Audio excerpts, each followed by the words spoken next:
23 अप्रैल 2025। Istanbul में यह दिन भी दूसरे दिनों की तरह ही शुरू हुआ।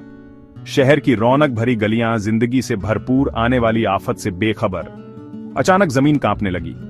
दोपहर के 12:49 हुए थे जब एक अनपेक्षित भूकंप ने गलियों में हलचल मचा दी। दूर से आती गड़गड़ाहट तेज होती गई और इमारतें हिलने लगी।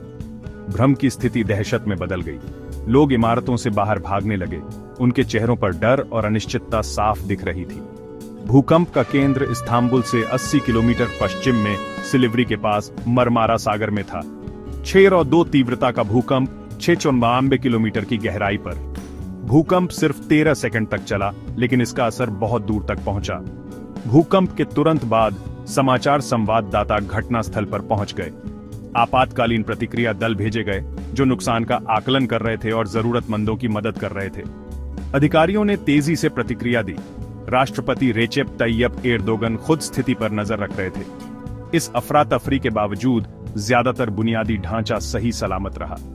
किसी भी राजमार्ग, हवाई अड्डे, ट्रेन, मेट्रो या ऊर्जा और पानी की व्यवस्था को नुकसान नहीं पहुंचा।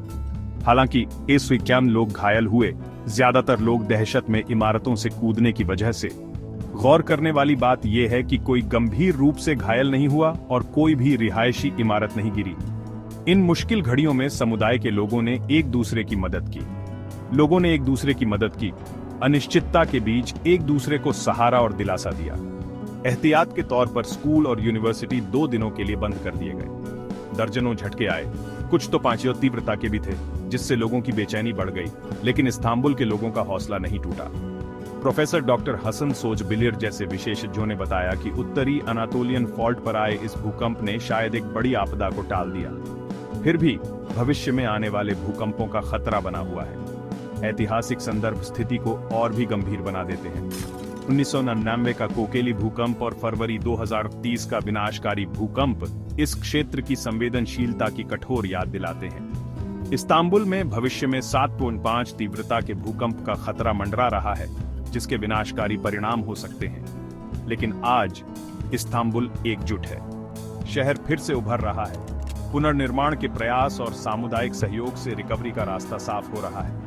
परिवार एक साथ आ रहे हैं, अपनी रोजमर्रा की जिंदगी में लौट रहे हैं, लेकिन अब उनके अंदर तैयारी और एकता की एक नई भावना है। इस्तांबुल की अदम्य भावना बरकरार है। जो भी आगे आएगा उसके लिए तैयार और एकजुट। देखने के लिए धन्यवाद। इस कहानी को लाइक, सब्सक्राइब और शेयर करना ना भूलें।